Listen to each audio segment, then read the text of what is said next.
Good afternoon, guys. How are you doing? This is Step Up Talks. Welcome. Today we'll be talking about study techniques, and with us we have Mr. Lucas who's going to take us through it. But first of all, please don't forget to like, share, subscribe.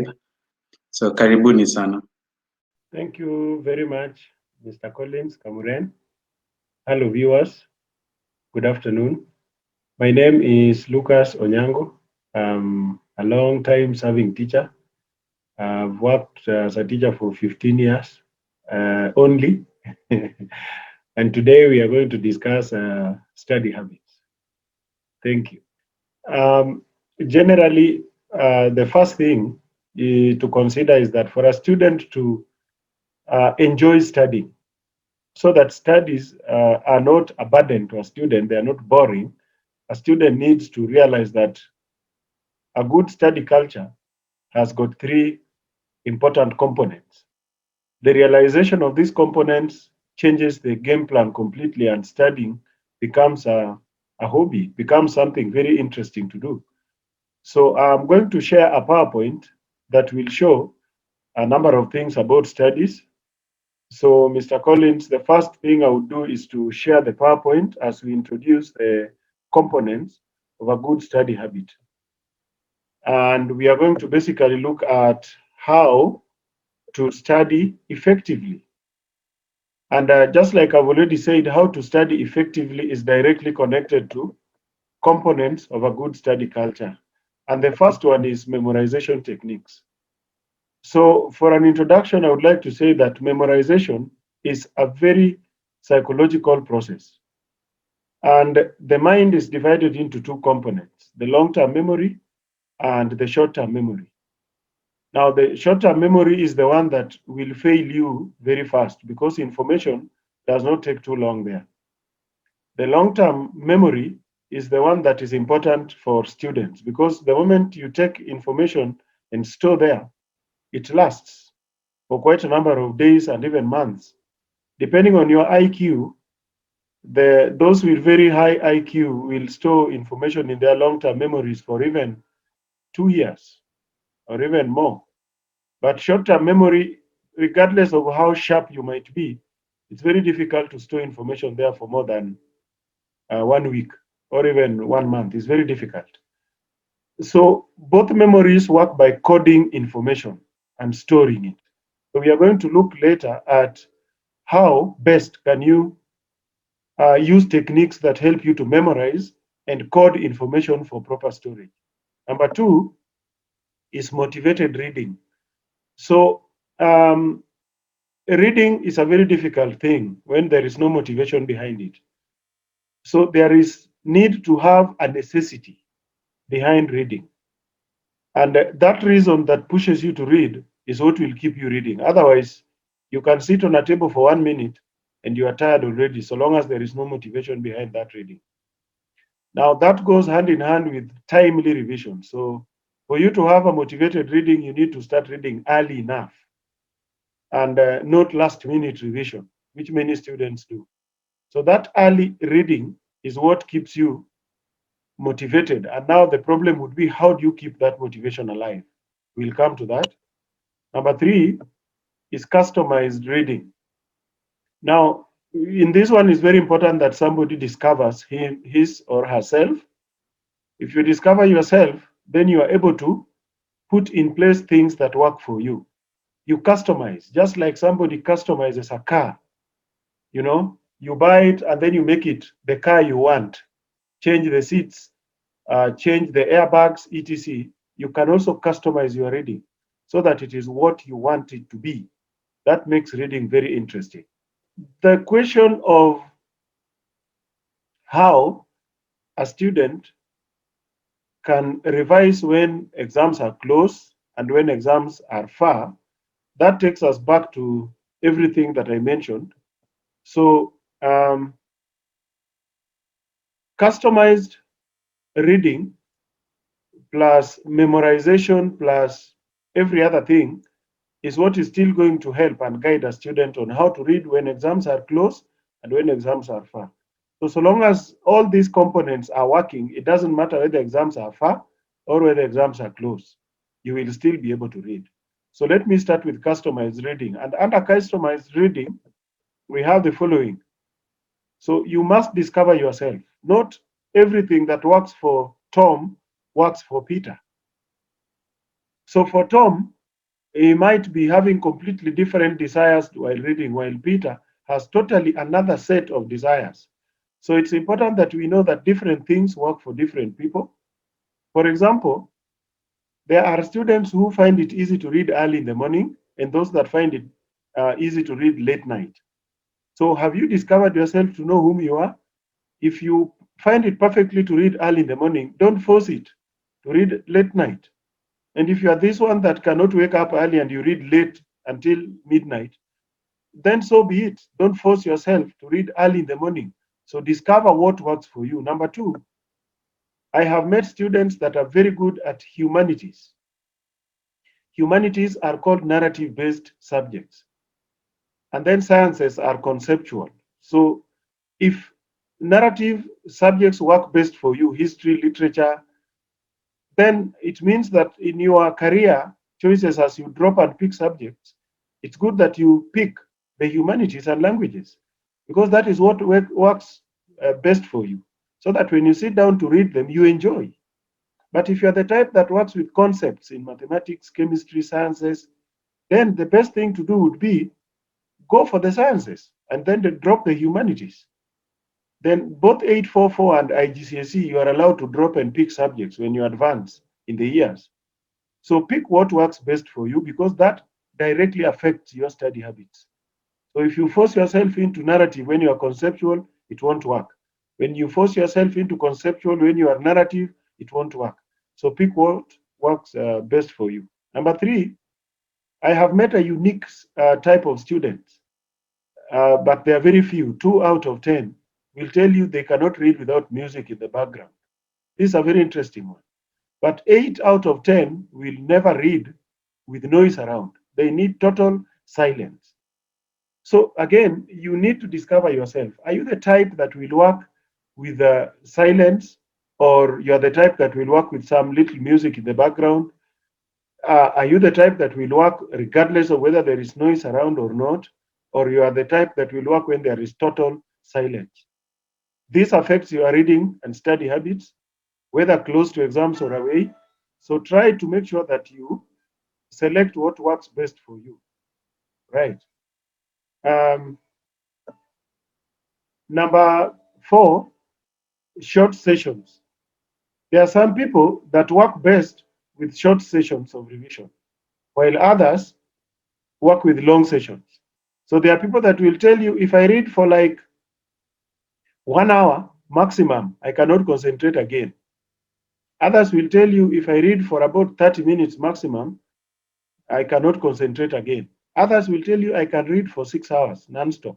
Others 2 hours. So discover yourself and customize your reading. Are you the short session reader or the long session reader? Don't force yourself into long session if you're a short session, and don't force yourself into short session if you're a long session. Because whichever way you go, it must be what you find best.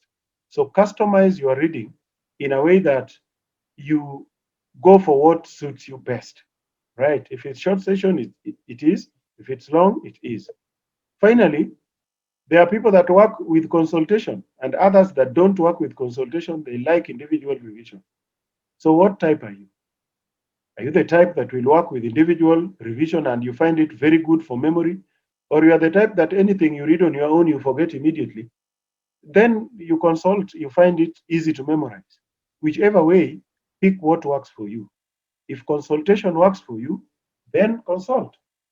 If it is individual revision that works for you, avoid consultation and do individual revision, so long as it helps you memorize. So this is what I have for the customization of reading. And therefore, whenever you customize your reading, you find your reading working very well, you find your reading perfect, and you find your reading practically good for memorization purposes. There are very many memorization techniques. I know students will end up saying, I read and I forgot everything. Others will tell you, I sat down for 1 month and I read everything for this exam. I went into the exam room and I forgot everything. The problem is the memorization techniques people use. So here, I would like to give people a few techniques of memorization, and let's try to see if they work for you. I have done a bit of research on this, and I have discovered that actually there are a few things that help us memorize and a few that just don't help us memorize at all. So let's start with number one, long-term memory techniques. Now, this is the mistake most of us make. We pick a book, we sit down, you hold your chin, and then you start reading. That is called comprehension technique. And from my interaction with people all over in this profession for the years I've taught, they'll tell you that when they comprehend, they just read, comprehending for whatever duration, 10 minutes, 30 minutes, 1 hour, 2 hours. The only thing they will remember later on is 10%. I have tried this with my own self, and actually, I remembered only 10% of what I read. So comprehension is one of the poorest long-term memory techniques. But if you walk around, you will be surprised that 90% of students actually use comprehension as a method of revision. And that is why most of them will tell you, I forgot everything I read, because comprehension only brings back 10%. You forget 90%. So what will bring up more percentage of what you read? Number one is reflection. Number one is reflection. So when you reflect, it simply means you read, as you can see on the slide there, the first student there is reading, just holding the head, comprehension. But the second student there is now trying to remember what he has just read. So my advice would be read about 3 pages while comprehending, then switch to reflection. When you switch to reflection, you take a pen and a paper and you keep away the notes. Now you try to put down a summary of what you are reading. In the process of putting down a summary of what you are reading, you are reflecting. And reflection is a perfect way of transferring information to long-term memory. That will bring back 40% of what you read. That is a very good way of reading. Then number two, after reflecting, you can do what we call self-evaluation. Self-evaluation would mean that you take past papers or questions of what you are reading. So if you are reading about World War One, and you have taken a pen and a paper, you have done a short notes, a reflection of World War One causes, where it took place, who was involved. They now take past papers and read questions asking about World War One, where it took place, causes, effects. Now, when you do self-evaluation, research shows that you will remember 70% of what you read. So here we go now, long-term memory techniques. First is reflection, will help you remember 40%. Second is just use past papers and questions. The moment you struggle to answer the question and remember the points you read, you actually end up remembering 70% of what you read. Are these the best memory techniques? No, there are better ones. The next one is called use of audiovisual materials. I am a geography teacher, and I can tell you that anytime you teach using photos and videos, students remember more than when you just give notes. So for example, on the slide now you have a feature called a tombolo. A tombolo is found at the coasts in the sea. You will give students text about it. They'll copy the notes. You will draw the diagram. They will remember. But when you give them this photo, they'll remember more. When you teach them about an ark in the sea, they'll remember with the notes. But when you give them this photo, they'll remember more. When you teach them about a pyramidal peak on a mountain, they will remember with the notes. But give them this photo of a pyramidal peak, it will stick more in the memory. When you teach them about ash and cinder cones in volcanicity, they will remember it. But when you put it in picture form, the one we have on the slide, every student tells you, I will not forget this. When you put it in notes, students will remember rock pedestal in the desert. But bring the photo of a rock pedestal, it sticks even more in the memory. Okay. So when you tell them about an oasis, they will try to remember it, but give them the photo of an oasis and they see all the sand around and then suddenly water. They'll remember an oasis is a lake in the desert, existing in the middle of nowhere, and gets water from underground. That's why it is in a place where there is no vegetation. So, memorization is good with photos. Memorization is good with videos. It makes you remember almost everything. And research shows that you will actually remember 85% of what you read when you use photographs and when you use videos. You remember 85%. So that's a long-term memory technique. It doesn't matter whether you are close to exam or far away from exam. It will stick. Right. Then there is mnemonics. There is mnemonics. And mnemonics here, for example, when you're teaching students igneous rocks, there are so many examples of igneous rocks, and there are so many examples of other rocks. Then there you are telling students, you have to remember all of them, blah, blah, blah. You know, they are going to remember, but they will have to cram seriously. But now, why not give them something like this? And then you tell them igneous rocks include the following. They say the word pedigagri, and they will remember these rocks.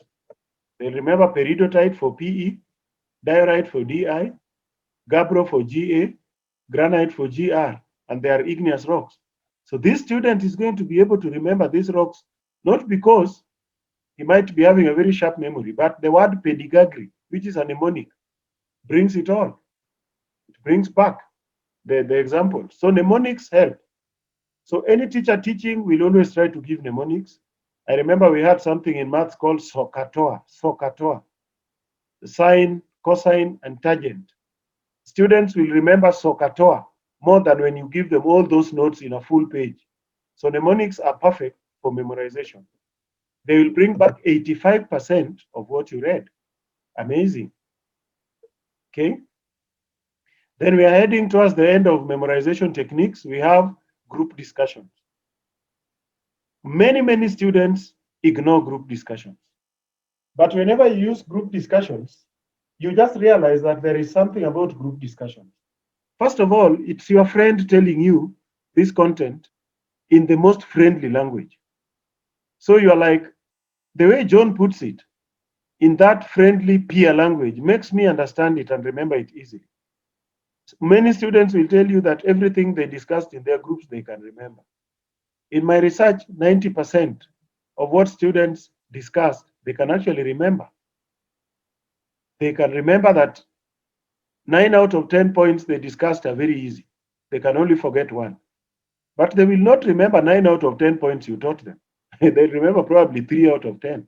But 9 out of 10 of what they discussed comes back to their memory.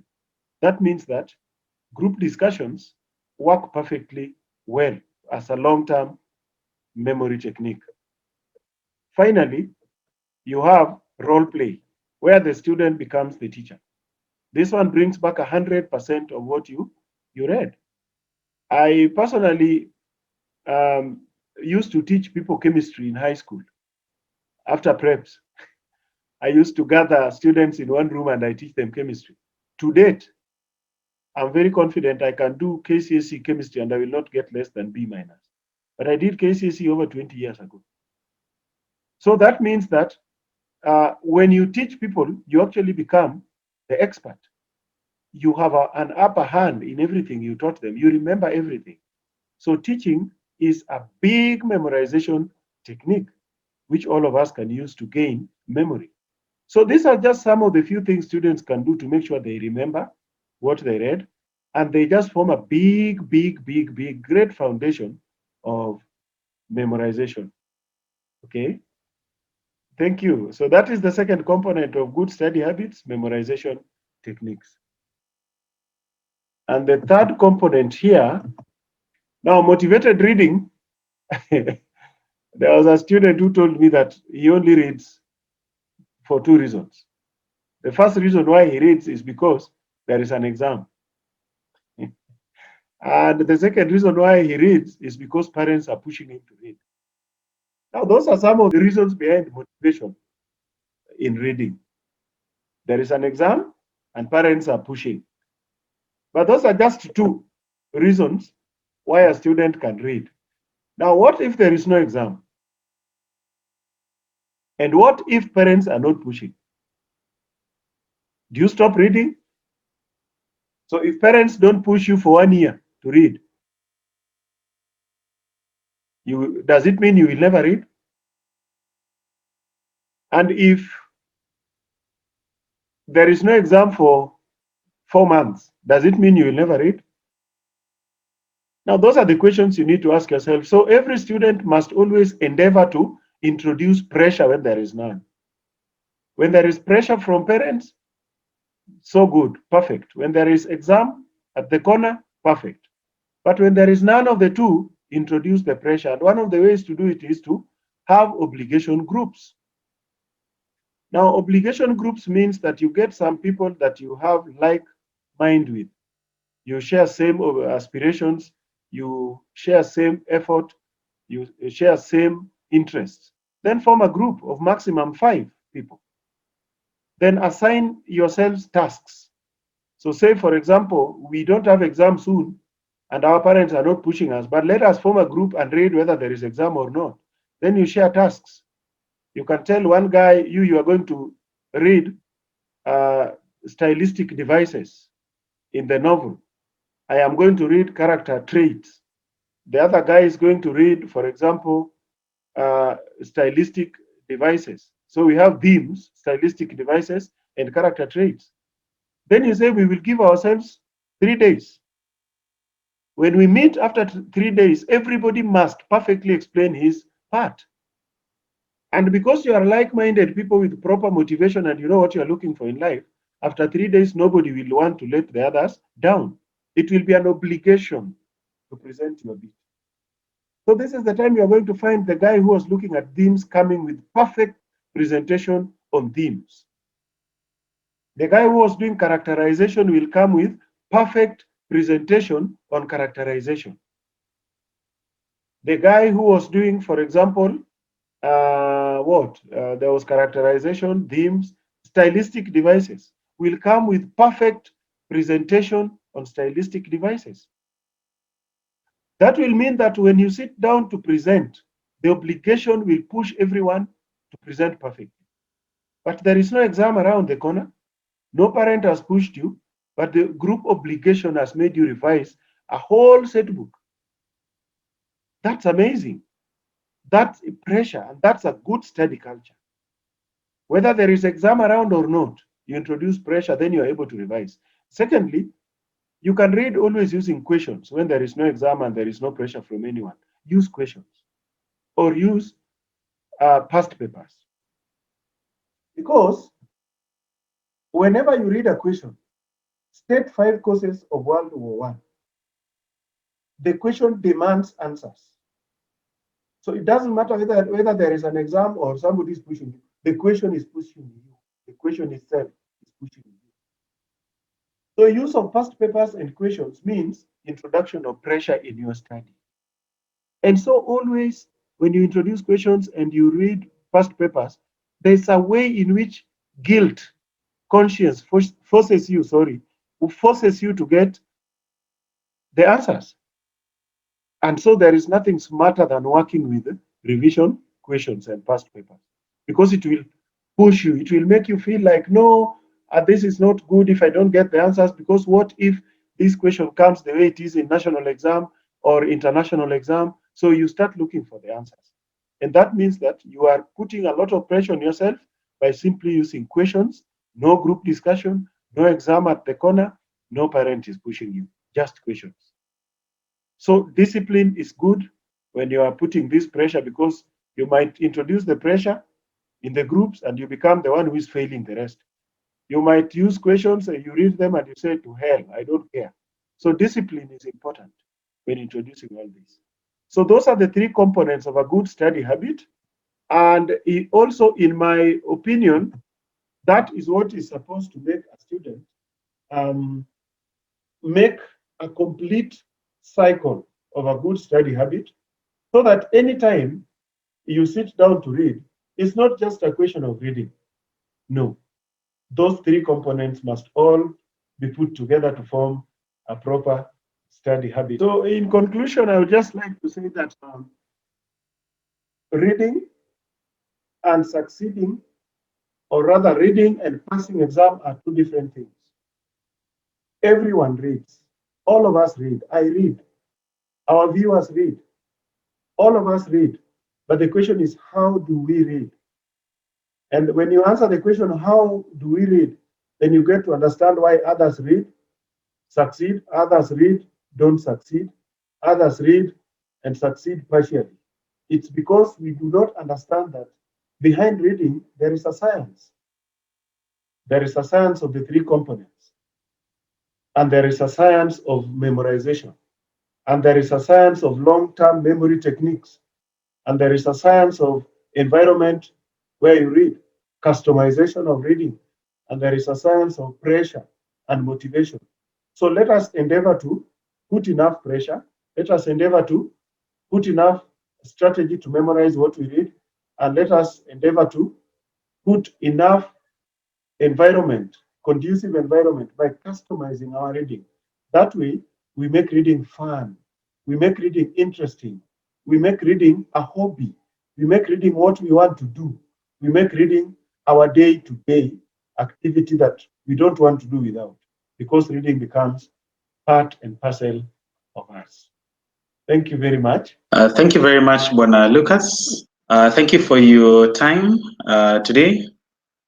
To our audience, thank you for being with us through the session. And until next time, I'll say peace. Join us every day, every Saturday, same time for Step Up Talks, and also upcoming Step Up Shuleni. Stay tuned for it. Thank you very much and have a lovely weekend.